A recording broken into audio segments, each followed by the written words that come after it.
y'all, welcome back to my channel. Today we are going to make a slow cooker meal, slow cooker cheesy ham chowder, and I'm only going to be able to do this in parts because it's one of those slow cooker meals where you have to kind of go back and do something at the end and then do something at the end, that kind of thing. We're going to go ahead and we're going to get started on the first 8 ingredients. That's what you need to add to your crock pot. I peeled some potatoes. These are 3 large russet potatoes peeled and cut into chunks, about 1 inch or so.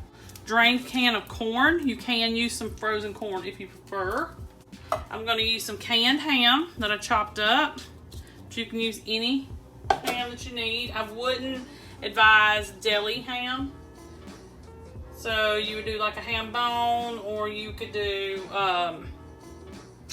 ham steak, or just leftover ham that you have. Chopped onion, chopped celery, 4 stalks, and then 4 cups of broth. And we're gonna do some black pepper. And instead of garlic cloves, we're just gonna use some garlic powder. We're gonna put a good bit in here, a couple tablespoons. So I'm gonna give this a good stir. And you're gonna cook it on low for 8 to 10 hours. And then we're gonna come back and we're gonna do a couple more little things to it. But that's it for now. I'll see you at the end of the day. Okay, y'all, so it's time for us to do some of the final prep for this soup. You're gonna make about, let's say about at the last half hour, you're going to make a cornstarch and milk slurry, and you're gonna add that, let it cook for another 30 minutes or so. Then I'm gonna add some sour cream, about a cup's worth of that, and 2 cups of cheddar cheese shredded. And then you're gonna stir all this up, and you're gonna just let it sit in here and melt. And you're going to continue doing that, and then it'll be ready to serve. So you just wait till the cheese melts, and you can garnish it. I did taste it, so it's gonna need a little extra salt, and some pepper would be good.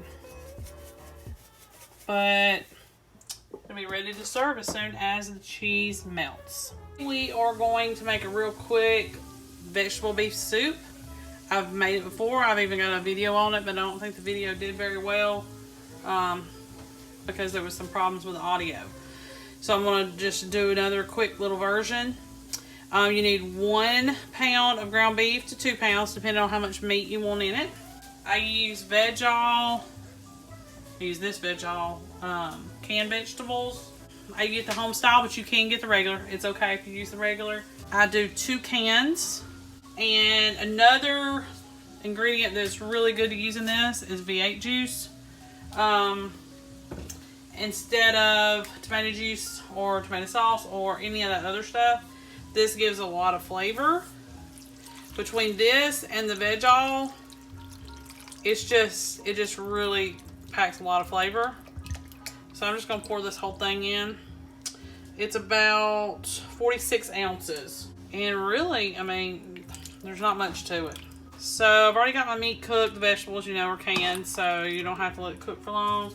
Another key ingredient is bay leaves. I put 2 of those in there, and just make sure I take them out before I serve.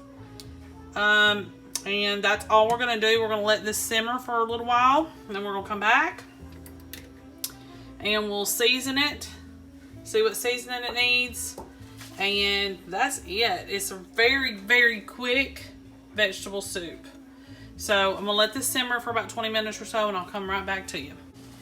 Okay, y'all, so it is done. I've let it cool down a little bit. I did add, I'm taking out the bay leaves right now. I did add some onion powder. So you could do anywhere from a half a teaspoon to a whole teaspoon, just depending on what you want to do, or you could just leave it out. And I know I had another bay leaf in here. I'm taking these bay leaves out. It's not going to hurt you if you bite into one if you've never cooked with them. It's just not going to taste very good. But it does make soups and stews taste really, really great. But you can also mix your seasonings in while it's, you know, still in here, still in the soup or whatever, and it's not going to hurt anything. Taste of the soup. All it needs is some salt and pepper, and that's it. I'm not gonna make sure that I get this bay leaf out before I serve it, but and you use salt and pepper.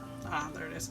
Salt and pepper to taste, and it's ready to serve.